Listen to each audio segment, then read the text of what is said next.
할렐루야. 아멘. 오늘도 거룩한 날 주님의 전에 나오신 우리 사랑하는 성도 여러분, 주님의 이름으로 환영하고 축복합니다. 어떻게 추석 명절 잘 보내셨습니까? 네, 우리 앞에 분, 옆에 분 모두 이렇게 반갑게 인사하시면서 추석 명절 잘 보내셨습니까? 하고 인사하시겠습니다. 잘 보내셨어요. 잘 보내셨어요. 네, 감사합니다. 우리가 이렇게 풍성한 은혜와 또 추석 같은 그런 감사의 그런 명절을 보낼 수 있는 것은 하나님께서 저희와 함께 하시고 있습니다.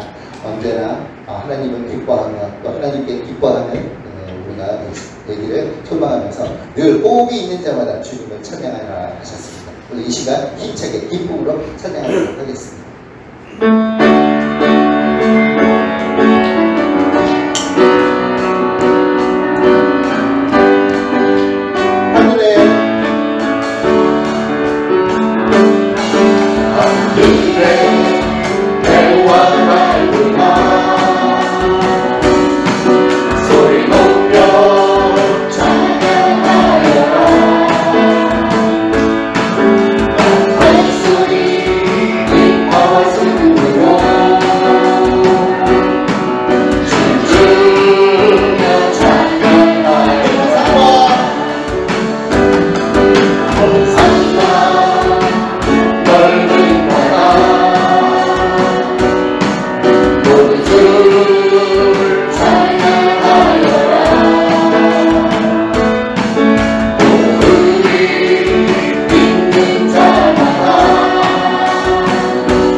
하늘문을 활짝 여셔 우리에게 성령의 담비를 부어주실 줄로 믿습니다.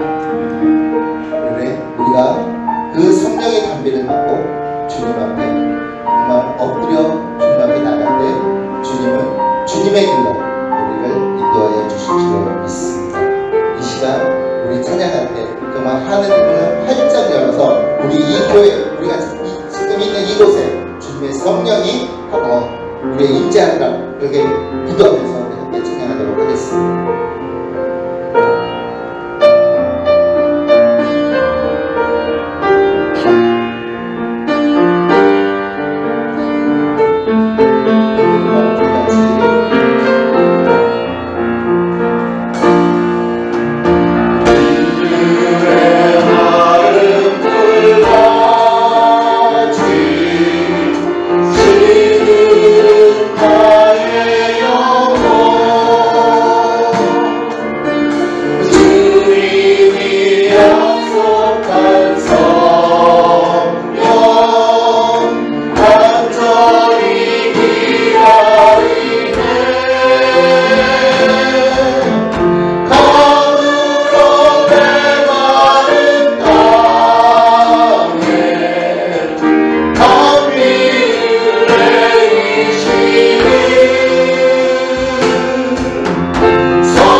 평안을 주시는 이는 오직 있다는 주님밖에 안 계십니다.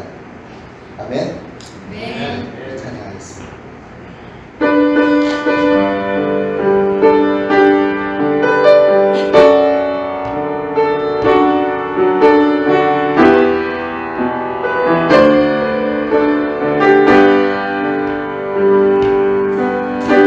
세상 변해가고 소망의 힘을 잃어도 변함없이 붙드시는 그 구원의 손길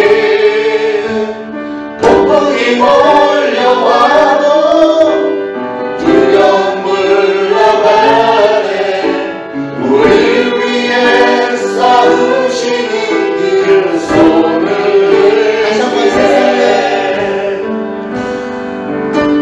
세상은 변해가고 소망은 힘을 잃어도 변함없이 붙드시는 그 구원의 손길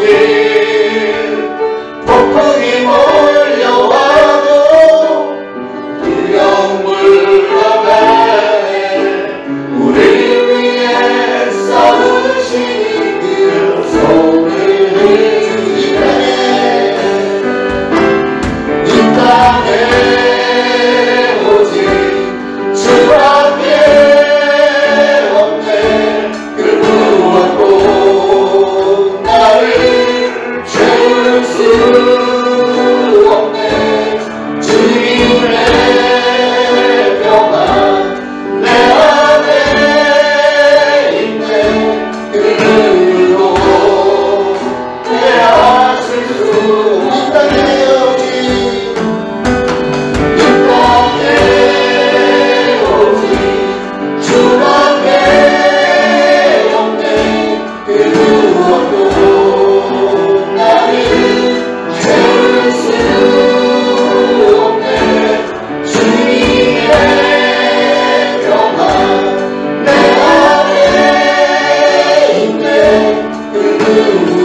우리 모두 일어나셔서 반갑게 옆에 분들 앞에 분들 뭐라고 인사해? 사랑합니다. 인사하시죠. 사랑합니다.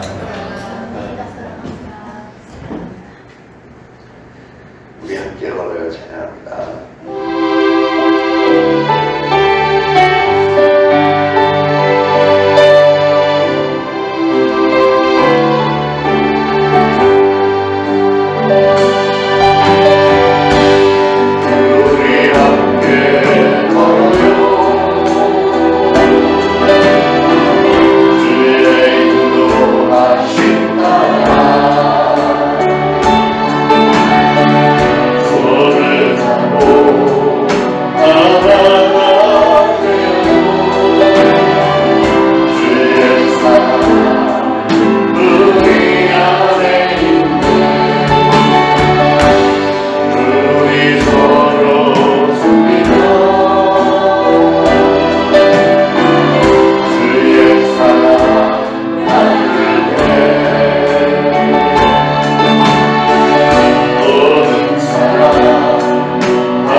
할렐루야. 우리 하나님을 찬양하는 일이 선하며 찬송하는 일이 아름답고 마땅하도다. 여호와께서 예루살렘을 세우시며 이스라엘에 흩어진 자들을 모으시며 상심한 자들을 고치시며 그들의 상처를 싸매시는도다. 그가 별들의 수효를 세시고 그것들을 다 이름대로 부르시는도다. 우리 주는 위대하시며 능력이 많으시며 그의 지혜가 무궁하시도다. 여호와께서 겸손한 자들은 붙드시고 악인들은 땅에 엎드러뜨리시는도다. 감사함으로 여호와께 노래하며 수금으로 하나님께 찬양할지어다. 여호와는 자기를 경외하는 자들과 그의 인자심을 바라는 자들을 기뻐하시는도다. 아멘. 우리 이 시간 각자 하나님 앞에 참회의 기도를 올리겠습니다. 하나님 아버지, 은혜를 감사합니다. 오늘도 거룩한 주일, 특별히 추석 명절을 맞이하여 수많은 이들이 고향으로 또 친지를 만나기 위해서 다들 많이 흩어졌으나 그럼에도 오늘도 하나님의 성전을 기억하여 나온 우리 사랑하는 성도들 이 시간에 구호 살피시고 하늘문을 활짝 여시고 성령을 물붓듯이 부으시고 이 예배를 통해서 많은 은혜를 체험할 수 있도록 도와주시기를 원합니다. 특별히 오늘은 교육부서들과 더불어 연합 예배를 드리는 이때 가족의 참 소중함을 더 깊이 알게 하시고 성령님께서 함께 하심으로 우리에게 맡겨주신 이 신앙의 공동체를 잘 이뤄나갈 수 있도록 성령님께서는 우리 한 사람 한 사람 기름 부어주시기를 원합니다. 이 시간은 참회의 시간, 저희가 예배를 드리기 전에 아버지 저희 스스로를 돌아보는 시간에 아버지 저희들은 정말 송구함을 말할 수밖에 없습니다. 성령님께서 정말 저희들의 마음 문을 열어주시고 저희들의 모든 죄가 기억나게 하시고 하나님 앞에 정말 죄사함을 용서를 아뢰 때 우리 하나님께서 역사하시고 긍휼히 여기셔서 우리의 모든 죄를 사하여 주시고 우리의 연약함을 불쌍히 여기시고 그러기에 우리에게 강하고 담대한 믿음을 더욱더 허락하여 주셔서 이제 이후로는 다시는 하나님 앞에 송구스러운 일들 일어나지 않도록 붙들어 주옵소서. 오늘도 예배를 통해서 하나님께서 영광 받아 주시길 소원하며 예수 그리스도의 이름으로 간절히 기도합니다. 아멘. 다 같이 사도신경으로 신앙 고백드리겠습니다. 전능하사 천지를 만드신 하나님 아버지를 내가 믿사오며 그 외아들 우리 주 예수 그리스도를 믿사오니 이는 성령으로 잉태하사 동정녀 마리아에게 나시고 본디오 빌라도에게 고난을 받으사 십자가에 못 박혀 죽으시고 장사한지 사흘 만에 죽은 자 가운데서 다시 살아나시며 하늘에 오르사 전능하신 하나님 우편에 앉아 계시다가 저리로서 산자와 죽은 자를 심판하러 오시리라. 성령을 믿사오며 거룩한 공회와 성도가 서로 교통하는 것과 죄를 사하여 주시는 것과 몸이 다시 사는 것과 영원히 사는 것을 믿사옵나이다. 아멘. 모두 착석하시고 함께 기도하시겠습니다. 찬양받기에 합당하신 하나님, 추석 연휴이지만 거룩한 주일을 맞이하여 하나님께 찬양드리며 예배드릴 수 있게 발걸음을 인도하여 주심에 감사를 드립니다. 끝날 것 같지 않던 무더운 여름이 지나가고 시원한 가을을 맞이한 것처럼 당연한 일이라고 여기며 코로나 상황 때 느꼈던 일상의 감사함을 잊은 채 하나님께서 부어주시는 은혜에 또 무감각하며 살아가고 있지는 않은지 이 시간 돌아보며 회개하옵나이다. 주신 은혜에 감사하지 못하고 세상의 것만을 쫓아가는 어리석은 저희들을 불쌍히 여기시고 용서하여 주시옵소서. 일상의 평범한 나날일지라도 또한 힘들고 어려운 어떤 상황일지라도 우리의 죄를 위하여 십자가에 달리신 예수님을 잊지 않고 진정한 하나님의 자녀답게 살아갈 수 있도록 우리의 삶을 전적으로 인도하여 주시길 간절히 원하옵나이다. 명절인 추석을 맞이하여 고향집으로 또는 가족 간의 여행으로 먼 길 오고 가는 성도들 있습니다. 즐거운 시간들 되게 하여 주시고 그 시간을 허락해 주신 하나님께 감사드리며 그 만남 속에서 하나님의 사랑을 나누는 귀한 시간이 될 수 있도록 하나님께서 함께하여 주시옵소서. 초대신앙교회를 위해 기도드립니다. 우리 초대신앙교회가 하나님께서 주신 사명들을 부족함 없이 잘 감당할 수 있도록 목사님을 비롯하여 모든 성도들에게 함께하시어 교회의 사명인 전도와 선교에 힘쓰는 교회 되게 하여 주시옵소서. 하나님께서 원하시는 뜻을 이루어 나가는 교회로 하나님의 사랑을 전하는 교회 되게 하시어 많은 사람들이 하나님을 만날 수 있도록 초대신앙교회의 부흥의 역사가 일어나게 하여 주시옵소서. 이 시간 같이 예배를 드리고 있는 교육부서를 위해 기도드립니다. 우리 아이들 세상과는 구별되는 하나님의 자녀로서 하늘의 지혜와 분별력을 가지길 원하옵나이다. 하나님께서 주시는 지혜와 하나님께서 인도해 주시는 그 길을 갈 때 하나님께서 주시는 축복을 보게 하여 주시옵고 그리하여 이 아이들로 인하여 하나님의 뜻을 이루어 나가는 우리 아이들이 될 수 있도록 함께하여 주시길 바라옵나이다.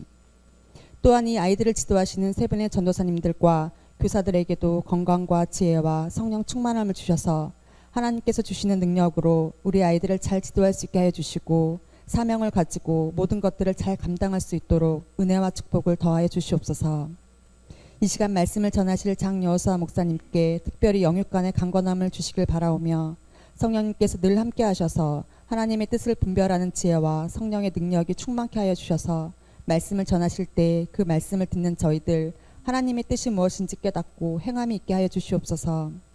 오늘도 예배를 돕는 손길들마다 합당한 은혜와 축복을 더하여 주시옵고 추석을 맞이하여 멀리 오고 가는 발걸음 하나님께서 지켜주시며 모든 가정에 한가위 보름달처럼 풍성한 하나님의 은혜가 넘치게 하여 주실 줄 믿으며 살아계신 예수님의 이름으로 기도드렸습니다. 아멘. 야고보서 5장 13절로 16절 우리 다 같이 한 목소리로 봉독하시겠습니다. 너희 중에 고난당하는 자가 있느냐 그는 기도할 것이요 즐거워하는 자가 있느냐 그는 찬송할지니라. 너희 중에 병든 자가 있느냐 그는 교회 장로들을 청할 것이요 그들은 주의 이름으로 기름을 바르며 그를 위하여 기도할지니라. 믿음의 기도는 병든 자를 구원하리니 주께서 그를 일으키시리라. 혹시 죄를 범하였을지라도 사하심을 받으리라. 그러므로 너희 죄를 서로 고백하며 병이 낫기를 위하여 서로 기도하라. 의인의 간구는 역사하는 힘이 큼이니라. 아멘. 저는 예배 시간에 누가 새로운 분이 와서 앉아 계신 걸 보면 마음이 많이 두근거리면서 궁금한 게 많습니다. 저분이 등록하러 왔을까? 아니면 그냥 방문 온 걸까? 여러분 중에도 교회 부흥을 꿈꾸는 분들은 다 같은 생각인 줄로 믿습니다. 이런 걸 보면서 저의 마음에 확 깨달아지는 것은 한 새로운 사람이 우리 교회에 발을 들여놓기만 해도 내 마음이 이렇게 두근거리고 궁금한데, 하나님을 알지 못하고 죄 중에 빠져있던 죄인이 하나님의 품으로 돌아올 때, 또는 한때 하나님의 품을 떠났던 사람이 다시 돌아올 때 우리 하나님은 얼마나 좋아하실까 하는 생각을 하게 됩니다. 한 영혼이 하나님 앞으로 돌아올 때 천국에서는 모든 천사들과 함께 잔치가 벌어진다고 그랬습니다. 하나님이 그렇게도 기뻐하시는 일, 영혼 구원의 역사가 우리 교회를 통해서 많이 일어나기를 저는 간절히 소원합니다. 개척교회 목사님들이 제일로 소원하는 게 뭘까요? 사례비 많이 주는 거? 아닙니다. 식사 대접 자주 해주는 거요? 아닙니다. 새 양복 사주는 거? 아닙니다. 개척교회 목사님들이 제일 좋아하는 거는 새가족입니다. 새가족. 예. 저는 이런 얘기할 때마다 생각나는 목사님이 한 분 계신데, 30여 년 전에 제가 평신도 시절에 미시간주에 살다가 시카고에 한번 방문을 갔던 적이 있습니다. 그래서 시카고 큰 도시에 왔으니까, 모처럼 시골에서 큰 도시에 왔으니까 좀 대형교회 가서 웅장한 그런 예배를 좀 한번 드려보자, 예배다운 예배를 드려보자 해서 시카고 한인 주소록을 펼쳐서 거기에 광고 제일 크게 나온 교회를 찾았어요.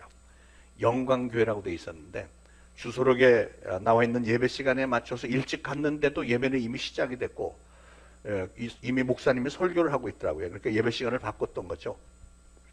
그런데 딱 들어가서 보니까 예배당은 꽤 크고 주차장도 넓은데 이상하게 차가 없더라고요. 소리는 들리는데. 그래도 이상하다 그러고 들어갔더니 아니나 다를까, 그 안에 노인들 몇 명하고 아이들 2~3명 이렇게 앉아서 예배를 드리는 거예요. 속으로 이거 속았구나 이런 생각이 들었습니다. 망설였지만 또 그래도 예배당인데, 예배를 드리러 왔는데 차마 나올 수는 없어서 그냥 앉았더니 목사님이 나를 딱 들어오는 걸 보더니 갑자기 설교를 바꾸는 거예요. 내용이 확 달라지는 겁니다.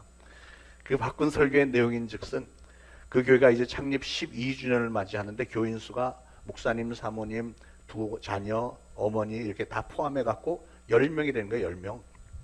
그래서 교회 기도 제목이 이제 창립 12주년을 맞이했으니 올해는 교인이 2명 늘어서 12명이 되기를 기도해 왔다는 말을 하는 거예요.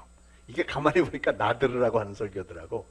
당신은 하나님이 기도응답으로 우리에게 보내주신 분이다, 뭐 이렇게 그런 내용이더라고요.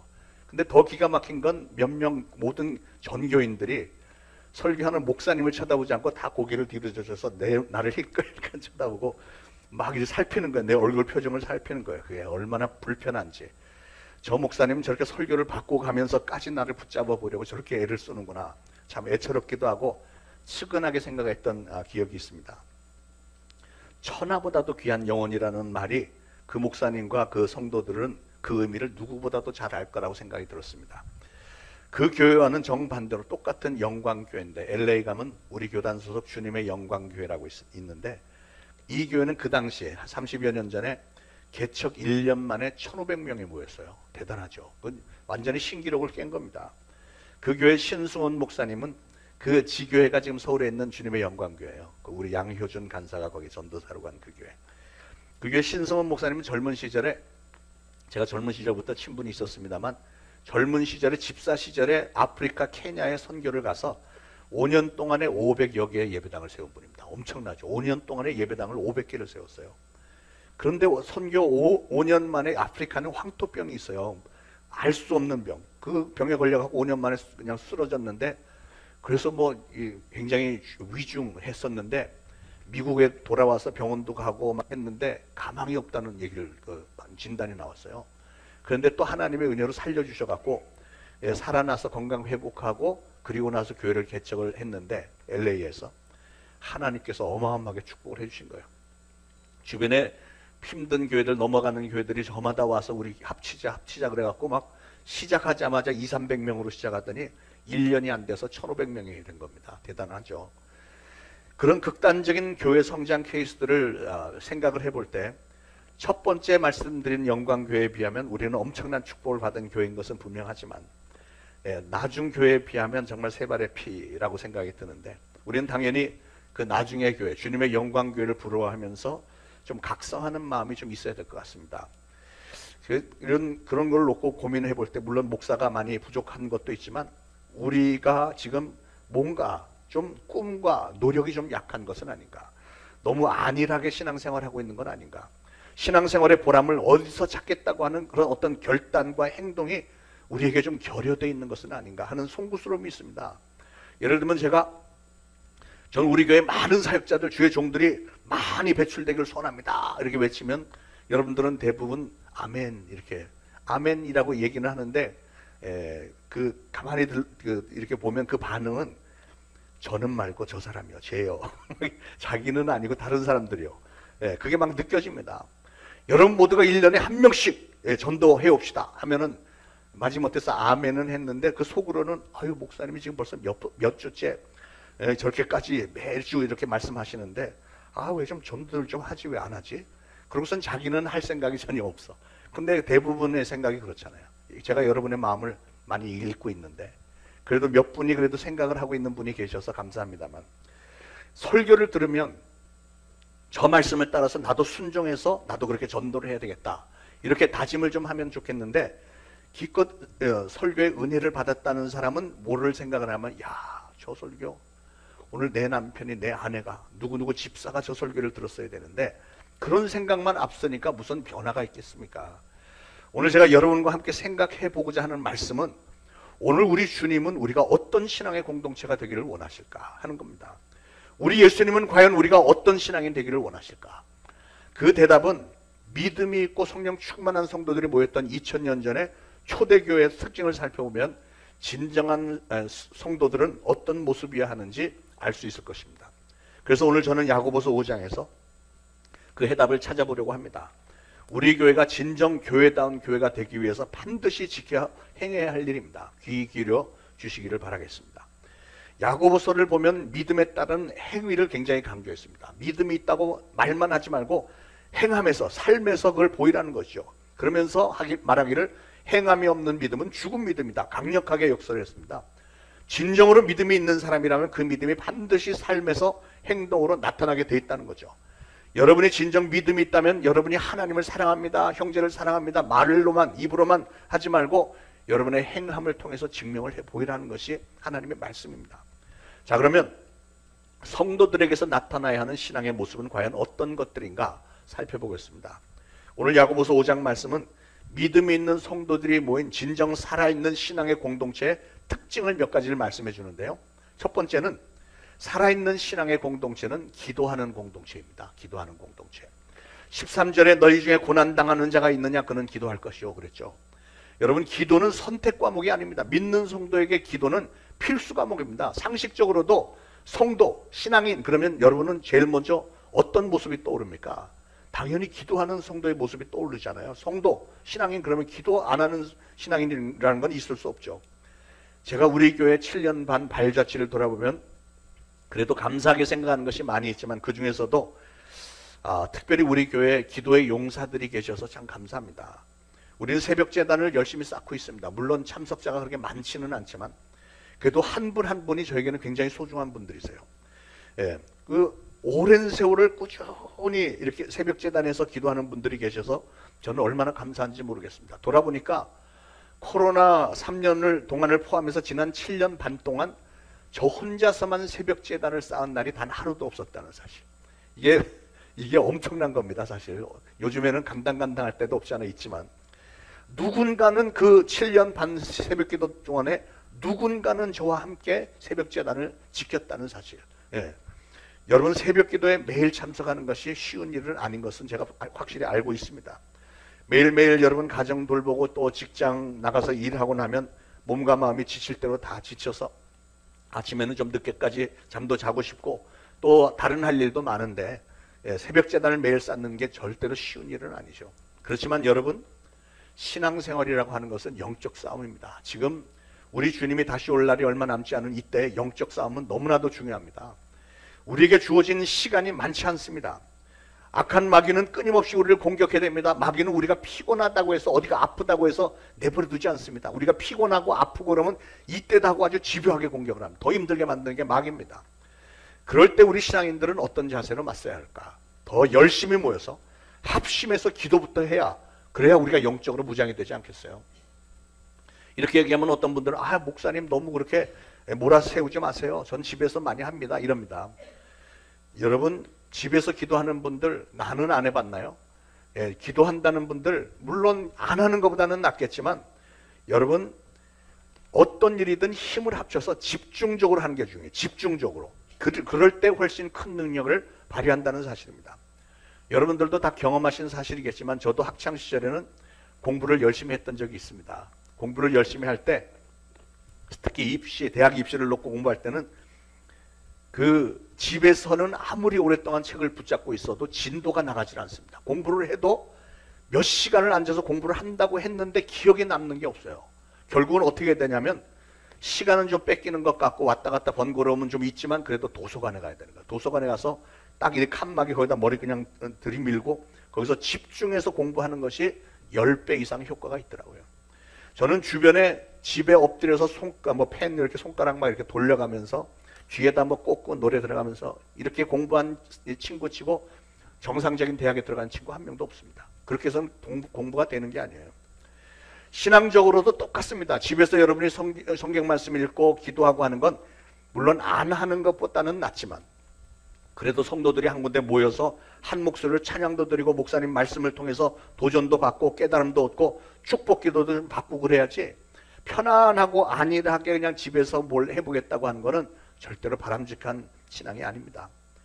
TV 기독교 방송 틀면 큰 교회 예배 신앙들 많이 나오고 유명한 목사님들 많이 나오고 성경 공부 나오는 게 뭐 그럴듯하고 좋아 보이고 편하고 대단한 것 같지만 그러나 신앙생활은 그렇게 하는 게 아니에요. 코로나 기간에 다른 방법이 없어서 그저 궁여지책으로 영상 예배라도 드릴 수밖에 없었던 적이 있었지만 그 결과가 어떻습니까? 영상 예배를 좋아하던 사람들은 아직도 교회 돌아오지 않고 있는데 그 사람들의 신앙이 괜찮습니까? 괜찮지 않죠. 다 퇴보할 수밖에 없는 거예요. 집에서 하는 거는. 끝내는 돌아오지 않은 성도들 그래도 꽤 있잖아요. 옛날 우리나라 기독교 초창기에 우리 부모님들, 조부모님들 그 위에 어른들 어떻게 신앙생활 했습니까? 그 당시에는 겨울엔 눈도 어마어마하게 많이 왔는데 무릎까지 오는 그 쌓인 눈 길을 30분, 1시간을 걸어서 하루도 빠지지 않고 새벽기도 다녔다잖아요. 왜 그랬겠습니까? 그 결과가 뭐예요? 결과를 보면 하나님께서 그분들의 정성을 얼마나 좋게 여기셨으면 오늘날 우리나라가 이렇게 복받은 나라가 됐겠습니까? 결과가 중요한 거예요. 결과가. 기도하는 분들이 끊임없이 계속 그래도 우리 교회에 많이 연결이 되어지는 이상 하나님은 우리 교회 그리고 우리 교회에 속한 성도 여러분들과 각 가정에 축복을 안 주실 리가 없다고 저는 믿습니다. 소돔성이 죄악으로 인해서 멸망을 당했지만 하나님 그 성 안에 의인 10명만 있었어도 소돔성을 멸하지 않으려고 하셨습니다. 하나님은 우리 모두가 다 오늘날 완벽하게 신앙생활을 하리라고는 꿈도 꾸지 않으신다고 저는 생각합니다. 그랬으면 좋겠지만 그건 불가능해요. 우리 인간들에게는. 다만 하나님은 무엇을 보기를 원하면 우리가 얼마나 최선을 다하느냐. 지금 몇 주째 최선을 다하라는 말씀을 전하고 있는데 우리가 얼마나 최선을 다하고 있는지 그걸 보기를 원하시는 거예요. 새벽 기도를 하는 분들 그 소수 몇 분들의 정성을 우리 하나님은 매우 기뻐하시기 때문에 그 소수의 정성을 보아서라도 우리 교회를 축복하지 않고는 못 베기실 것이다. 우리의 기도 제목들 응답하지 않고는 못 베기신다고 하는 것을 저는 믿습니다. 그 말씀을 저는 드리는 것이고 그래서 살아있는 신앙의 공동체는 반드시 기도하는 공동체라는 말씀을 드립니다. 우리가 하나님께 기도를 드릴 때 명심해야 할 일이 몇 가지 있습니다. 기도할 때요. 첫째로 반드시 죄의 고백이 있어야 됩니다. 우리는 하나님 앞에 다 죄인들인데 하나님 앞에 우리가 기도하면서 나의 죄에 대한 고백도 없이 회개하지도 않고 그냥 추한 모습 그대로 뻔뻔스럽게 무엇을 구하면 하나님께서 그 기도를 과연 들어주실까요? 하나님은 절대로 우리 인간들이 완벽하기를 기대하지는 않으십니다. 죄가 하나도 없이 완벽하게 의로운 사람이라고 하는 것은 인류의 그 기나긴 역사를 통해서 예수님 빼놓고는 아무도 없었습니다. 그렇지만 하나님은 우리에게 최소한 하나님 앞에서 겸손하게 자신의 죄를 고백하라 이렇게 명령을 하시는 거예요. 15절에 보니까 믿음의 기도는 혹시 죄를 범하였을지라도 사하심을 받으리라 그랬잖아요. 우리가 죄 고백을 하되 믿음을 가지고 죄 고백을 하면 그러면 용서함을 받을 것이다. 그 말씀입니다. 죄 고백이라고 하는 것, 이것이 우리가 하나님 앞에 설 때 첫 번째로 드리는 기도가 되어야 됩니다. 우리 교회 예배 첫 부분에 참회의 기도 순서가 있고 조금 아까 우리도 참회의 기도를 했습니다만 그 시간이 바로 우리의 죄를 고백하기 좋은 시간입니다. 비록 짧은 시간이지만 기도를 길게 해야만 되는 건 아니에요. 짧은 시간에 하나님, 저 연약하고 부족한 죄인입니다. 용서해 주세요. 이 죄의 고백이 있어야 되는 거예요. 그렇게 우리 죄를 겸손하게 고백하고 다 용서함을 받은 후에라야 그 다음에 우리가 하나님 앞에 당당하게 설 수 있는 겁니다. 우리가 하나님께 기도드릴 때 명심해야 할 일, 두 번째는 우리가 하나님께 간구하고자 하는 문제, 기도 제목, 즉 기도의 내용이 분명해야 됩니다. 만약에 여러분이 기도한다고 앉았는데 내가 뭐라고 얘기하는지 하나님도 못 알아들을 만한 그런 기도하는 분들 상당히 많은 것 같아요. 기도 응답에 대한 아무런 기대나 확신도 없이 그냥 이 얘기도 했다가 저 얘기도 했다가 그냥 이렇게 해보는 것. 예를 들면 하나님, 저는 물질에 대한 욕심은 없어요. 물질 같은 거 필요 없어요. 그랬다가 좀 있다가는 울먹거리면서 하나님, 저 먹고 살기 너무 힘들어요. 물질의 축복 좀 주세요. 그러면 하나님은 어느 쪽 얘기를 들어야 될까? 헷갈리지 않겠어요? 솔직하게 하나님 앞에 솔직하게 기도의 내용을 확실하게 해야 됩니다. 분명하게. 하나님, 정말 솔직하게 말씀드리면 저 너무 힘들어요. 하나님, 저 좀 도와주세요. 살려주세요. 하고 이렇게 기도를 해야죠. 뭐 주실 거면 주고 말 거면 말고 뭐 없어도 되는데요. 뭐 이러면 하나님이 주시겠냐고요.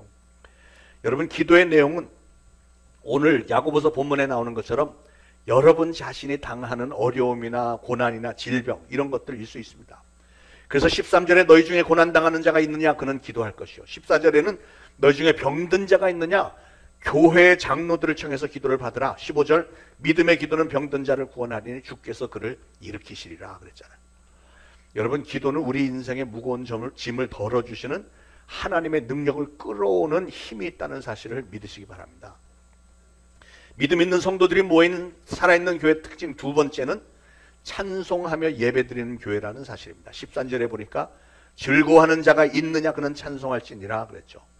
사도 바울도 골로새서 3장 16절에서 시와 찬미와 신령한 노래를 부르며 마음에 감사함으로 하나님을 찬양하라 그랬습니다.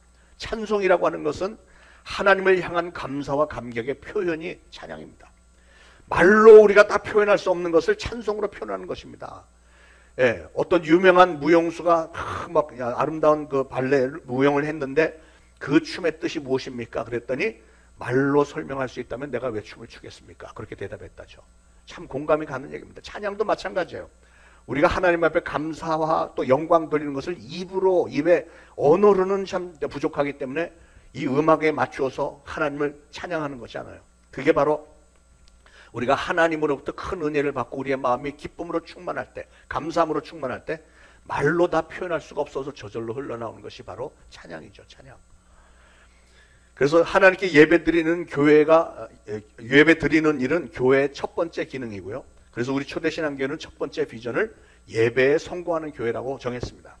우리가 하나님 앞에 예배를 드릴 때 어떤 이렇게 특정한 순서를 세워놓고 예배를 드리는 이유는 예배라고 하는 의식은 우리가 하나님 앞에서 보이는 일종의 테이블 매너 같은 겁니다. 식탁에 양식할 때 특별히 뭐 포크는 왼손으로 잡고 나이프는 오른손으로 잡고 숲은 소리내지 말고 그냥 한 숟갈씩 조용조용히 먹고 이런 매너가 있잖아요. 테이블 매너. 그런데 우리가 천지를 말씀으로 창조하신 그 위대하신 하나님 앞에 나올 때 갖추어야 하는 최소한의 예의 범절이 있지 않겠습니까? 그래서 그거를 예의 범절을 지키기 위해서 우리가 순서를 정해놓고 신앙인으로서 공적으로 어떤 특정한 시간에 특정한 장소에서 하나님께 감사의 제단을 쌓는 일인 만큼 기본적인 예의와 질서는 갖춰야 된다고 하는 겁니다. 그런데 이 예의와 질서보다도 훨씬 더 본질적으로 중요한 게 있는데 그게 뭐냐면 하나님께 예배드리는 성도들의 감사하고 경외하는 마음의 태도가 중요합니다. 성도들에게 항상 하나님께 감사하고 하나님을 경외하는 두렵고 떨려하는 그런 마음이 있다면 그런 교회는 자연스럽게 하나님 앞에 감사의 찬양, 기쁨의 찬양의 축제가 벌어질 것이고 그런 찬송이 넘쳐나는 예배를 하나님은 기쁘시게 받으시는 것은 너무나도 당연한 일 아닐까요? 진정으로 하나님께 감사하는 마음과 하나님을 경외하는 마음이 있다면 우리는 하나님 앞에 찬양할 때 막 삐딱하게 이러고서는 찬양할 수 없죠. 예. 어떤 사람들은 막 열심히 막 박수도 치고 하면서 막 주님께 항복합니다, 경배합니다 이런 자세로 막 정말 깊은 경지에 들어가서 하나님께 막 찬양으로 영광 돌리는데 만약에 어떤 사람은 이렇게 뒷전에 발 탁 꼬고 앉아서 뭐 극장 영화 구경하는 자세로 이렇게 예배를 드린다면 그런 예배를 하나님께서 기뻐하실 리가 없겠죠. 기도하는 자세도 마찬가지고 말씀을 듣는 자세도 마찬가지. 예배는 아까 말씀드린 대로 테이블 매너와 같은 것이어서 하나님 앞에 우리의 최소한의 예의를 보이고 또 사랑의 표현, 감사의 표현을 하는 것이 이게 예배입니다. 자, 살아있는 교회의 세 번째 특징은 보살피는 교회입니다. 야고보서에 오늘 우리에게 서로 기도로 보살필 것을 강조했습니다. 특히 병자를 위해서 기도하라고 권했습니다. 우리가 서로를 보살펴 주기 위해서는 각자의 문제에 관심을 갖게 되죠. 서로의 문제에 대해 지대한 관심을 갖고 그 문제 해결을 위해서 중보 기도를 해주라는 말이에요. 중보 기도하는데 좀 한국 교회에 조금 문제들이 있는 것 같아요. 그래서 우리 교회는 그런 일이 일어나지 않도록 하기 위해서 한 가지만 좀 당부의 말씀을 드리고자 합니다. 중보 기도를 할 때 어떤 사람은 소규모 중보 기도회에 나와서 서로 기도해 준다고 하니까 자기의 그 부끄러운 과거 얘기도 이렇게 꺼내면서 기도 부탁을 했는데 다음날 되니까 전 교인이 다 알고 있어. 이게 어떻게 된 걸까요? 안 봐도 비디오죠. 예, 하나님께 기도를 해달라고 기도 제목을 내놓았더니 누가 전화기에다 대고 다른 집사들에게 까시페대라고 그 기도 제목을 내놓은 게 아니잖아요. 다른 집사님들이 그 사람의 하나님이신가요? 그런데 말은 좋죠. 그 전화해갖고 누구 있잖아요. 오늘 기도 제목 내놨는데 세상에 이런 일을 했었대. 옛날에 이런 일이 있었디야. 그러면 또 그래? 와 대단하네. 뭐 그런 서로 막 주고받고 얘기하다가 그런데 끝마무리는 또 이렇게 해요. 그러니까 우리가 힘을 합쳐서 기도해 줘야 되겠어요. 안 봐도 뭐 이러고 있겠지. 예. 사랑하는 여러분, 절대 제발 좀 그러지 마시기 바랍니다. 우리 성도들 간에 이게 해도 될 말, 안 해도 될 말이 있고 좀 소중한 상대방의 인생을 좀 이렇게 좀 보듬어 줘야 되는 거 아니에요? 그런 말들은 돌고 돌아서 언젠가 당사자에게 돌아가면 이게 얼마나 큰 충격이고 상처가 되겠습니까? 여러분, 입술로 아무런 생각이 없이 내뱉은 말로 사람 하나 죽이는 건 너무 간단합니다. 요즘에 댓글들 때문에 자살하는 사람들 얼마나 많습니까? 교회 안에서 다 미끄라고 내놨는데 그 자기들의 자신의 아픈 상처, 좀 부끄러운 과거를 전 교인들이 다 알고 있다. 그러면 이 사람이 교회 다니고 싶겠어요? 만약에 그래서 그 사람이 교회를 떠난다든지 하나님께 등을 돌리게 된다면 그 책임은 어떻게 지실 거예요? 성경에 보니까 그런 사람은 연자 맷돌을 메고 물에 뛰어들으라고 그랬어요. 그 정도로 중대한 일입니다. 우리가 서로를 염려하고 보살피려면 한 사람 한 사람의 영혼이 얼마나 소중한지를 우리는 알아야 됩니다. 나무 하나하나만 보고 숲 전체를 보지 못하는 것도 잘못이지만 교회 전체의 숫자나 성장만 생각하고 한 사람의 소중함을 무시하는 것도 잘못입니다. 예수님은 한 사람 한 사람을 소중하게 여기셨습니다. 우리도 한 사람 한 사람을 그렇게 소중히 여기고 서로를 잘 보살펴야 될 책임이 먼저 믿은 우리에게 다 있는 겁니다. 초대교회가 그렇게 했습니다. 우리 초대신앙교회도 진정한 신앙인들의 공동체답게 한 성도 한 성도를 소중하게 여기고 서로의 어려움을 잘 보살피는 아름다운 교회가 되기를 간절히 소원합니다. 보살피는 교회가 되자는 것이고요. 살아있는 신앙의 공동체 네 번째 특징은 영혼 구원에 앞장서는 교회입니다. 야고보는 20절에 죄인을 미혹한 길에서 돌아서게 하는 자가 그 영혼을 사망에서 구원하며 허다한 죄를 덮을 것이니라 그랬습니다. 바로 이것 때문에 우리 교회 세 번째 비전은 선교에 앞장서는 교회가 되자 하는 거예요. 영혼 구원이라고 하는 궁극적인 목적을 이루기 위해서 우리는 정성껏 예배드리는 가운데 말씀도 듣고 신방도 하고 여러 가지 사회 봉사활동도 하고 전도도 하고 선교도 하는 겁니다. 이 영혼 구원 역시 선택 과목이 아니고 필수 과목입니다. 여러분, 전도와 선교는 우리 주님께서 우리에게 직접 명령해 주신 지상명령인 줄로 믿으시길 바랍니다. 구원받지 못한 사람들을 안타깝고 긍휼히 여기는 마음을 가지고 우리 주님 앞으로 인도하는 일이 천하보다도 귀한 영혼을 영원한 죽음으로부터 건져내는 겁니다. 그래서 제가 여러분에게 당부한 거는 1년에 몇 명씩은 하라고요? 1년에 1명 이상씩. 제가 여러분 하실 때까지 매주 얘기할 건데 그거 좀 그만하면 안 되겠어요? 그런 생각이 드시는 분은 1명 전도에 오시면 되는 거예요. 할렐루야. 자, 이상 믿음 있는 성도들이 모인 신앙의 공동체, 살아있는 교회의 바람직한 특징 4가지를 말씀드렸습니다. 4가지가 뭐라고요? 첫째, 기도하는 교회. 둘째, 찬송하며 예배드리는 교회. 세 번째, 보살피는 교회. 네 번째, 영혼 구원에 앞장서는 교회. 적어도 이 4가지가 바로 살아있는 신앙의 공동체의 특징입니다. 사랑하는 여러분, 오늘 이 말씀을 들으시면서 우리 교회가 그런 교회가 되었으면, 그런 바람이 생기셨는지요? 또 내가 바로 그런 성도가 되어야 봐야 되겠다. 그런 분이 할렐루야. 이렇게 했더니 이런 분은 뭐예요? 비웃는 거예요. 그러니까 이게 여기서 되든 안 되든 최선을 다할 생각이 있으면 손을 드시면 되는 거예요. 자, 내가 바로 그런 성도가 되어봐야 되겠다. 할렐루야. 제가 오늘 말씀드린 살아있는 교회 특징 4가지 중에서 제가 가장 중요하게 생각하는 것은 4번째, 영혼 구원입니다. 영혼 구원. 처음 3가지 기도, 찬송과 예배, 서로 보살피는 이런 모든 일들 다 중요하지만 그런 일들을 아무리 열심히 한다고 해도 영혼 구원하는 사역을 하지 않는다면 그 교회는 하나님이 보시기에 진정한 교회는 아닙니다. 일반 사회 단체들도 그 정도는 합니다. 그러니까 진정한 신앙의 공동체가 되기 위해서는 반드시 영혼 구원의 열매를 맺어야 되는 거예요. 하나님께서 가장 많이 원하시는 일을 하는 교회가 바로 하나님이 기뻐하시는 교회고 하나님이 축복하시는 교회인 줄 믿으시기 바랍니다. 영혼 구원, 전도, 선교 이런 일들을 우리 교회에 속한 여러분 모두가 다 한 분도 빠지지 말고 앞으로 더욱 열심히 해주셨으면 하는 저의 바람이기도 하고 또 우리 주님의 간곡한 지상 명령인 것으로 믿으시길 바랍니다. 제가 오늘 이 말씀을 준비하면서 들은 생각이 우리 교회를 생각해 보면서 우리 교회는 비록 좀 연약한 상태이긴 하지만 그래도 오늘 야고보서 말씀에 비춰볼 때 우리 2000년 전 초대 교회가 걸어갔던 발자취를 차근차근 밟아가고 있구나 이런 생각이 참 감동이 들었어요. 확인을 했습니다. 다만 조금만 더 열심히 하면 좋을 것 같아요. 여러분 모두가 다 각자 나도 조금 더 박차를 가리라 다짐을 하시면 참 좋겠습니다. 제가 확신을 가지고 여러분에게 말씀드릴 수 있는 것은 우리 초대신앙교회는 분명히 하나님의 축복을 받는 교회라는 사실입니다. 믿으시기 바랍니다. 우리 주님께서 기뻐하시는 교회, 우리 주님께서 사랑하시는 교회, 뭔가 자꾸 채워주고 싶어 하시는 교회, 그게 바로 우리 교회입니다. 여러분들도 그렇게 생각하시죠? 그렇게 생각하시는 분들은 저를 한번 따라서 해보시죠. 주먹 이렇게 쥐고 하나님의 축복을 받는 교회, 하나님께서 너무나도 기뻐하시고 사랑하시는 교회, 뭔가 자꾸 채워주고 싶어 하시는 교회. 옆에 분들하고 악수하면서 우리 그런 교회 한번 만들어 보십시다.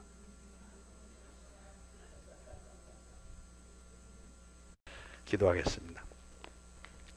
하나님 감사합니다. 이 아침에 2000년 전 초대교회와 오늘 저희 초대신앙교회를 비교해 보면서 저희들이 과연 초대교회로부터 무엇을 본받아야 할 것인가 생각해 보았습니다. 비록 연약한 상태이긴 하지만 그래도 초대교회가 걸어갔던 발자취를 그래도 방향을 잘 잡아서 차근차근 잘 밟아가고 있음을 다시 한번 발견하면서 이제는 조금 더 박차를 가하리라 다짐도 해보았습니다. 하나님 간절히 바라옵기는 저희들 열심히 기도하는 교회, 항상 기쁨과 감격 속에서 찬양하며 예배드리는 교회, 서로서로를 보살펴주는 교회, 또 영혼 구원에 전적으로 앞장서는 교회가 되어지기를 원합니다. 그래서 하나님 보시기에 더 많은 축복을 받을 만한 교회가 될 수 있도록 성령님 저희들 한 사람 한 사람 온전하게 붙들어 주옵소서. 예수 그리스도의 이름으로 간절히 기도합니다. 아멘. 자, 준비하신 예물 바치시면서 찬송가 405장 1절 2절 부르겠습니다.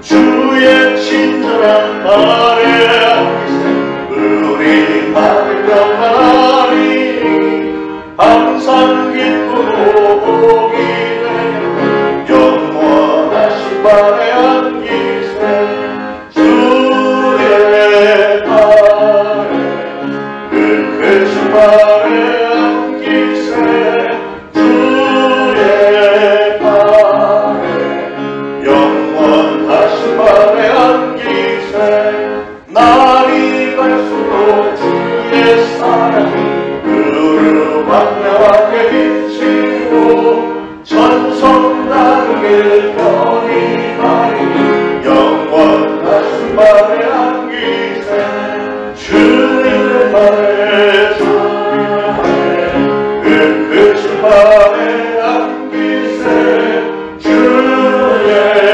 발에 영원하신 발에 안기세. 하나님 감사합니다. 오늘도 하나님의 전에 예물 바칩니다. 하나님께서 예물 좋게 여기시고 기쁘게 흠양하여 주시고 축복하여 주시되 이 예물이 쓰여지는 곳에 우리 주님의 영광 드러나게 하시고 바친 모든 손길들 축복하셔서 풍요로움이 있게 하시고 가정들마다 평강이 있게 하시고 가족들 늘 건강 중에 붙들어 주시고 우리 한 사람 한 사람을 통하여서 하나님께서 많은 영광 거두어 주옵소서. 예수 그리스도 이름으로 간절히 기도합니다. 아멘. 교회 소식 드리겠습니다. 수요 오전에 10시에 기도회 있는데 우리 조경자 권사님 열심히 준비해서 하시는데 많이들 동참하셔서 오늘 주신 말씀대로 기도에 많은 협력을 해주시기를 부탁을 드립니다.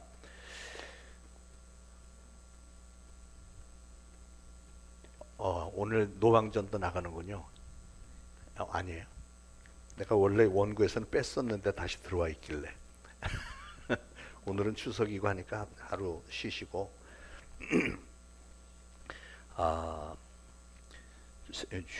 추석 연휴 기간 동안에 새벽기도 시간 참고들 다 하시기를 바랍니다. 가을바자회가 10월 21일 토요일입니다. 지난주 말씀드린 대로 재정 지원도 필요하고 또 우리 교회 전도 홍보용으로 참 중요한 그 역할을 한다고 생각합니다. 그래서 바자회 열심히 준비해 주시고 많이 도우시고 또 당일날에는 전도 차원에서 항상 우리 바로 이 광장 플라자 5층에 초대신앙교회예요 하고 그걸 꼭 잊지 마시고 해주시면 좋겠습니다. 자,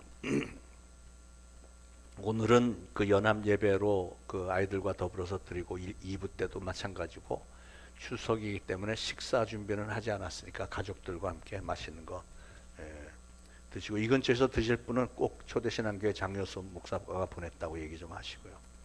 그렇게 하면 돈만 내면 음식 다 줍니다. 자, 모두 일어나셔서 413장 1절 4절 부르시고 축도로 예배 마치겠습니다.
축원하옵기는 우리 구주 예수 그리스도의 무한하신 은혜와 하나님 아버지의 극진하신 사랑과 성령님의 감동, 감화, 교통, 위로하심이 오늘 추석 주일에 주님의 전에 나와 예배드리고 오늘도 주신 말씀 마음에 잘 새기고 이제 보내심을 받은 그곳 가정과 이웃 직장 사업장에서 예수 그리스도를 증거하는 사명을 잘 감당하겠노라 다짐하는 모든 성도들 머리 위에 이제로부터 영원토록 항상 함께 있을지어다. 아멘. 생명의 말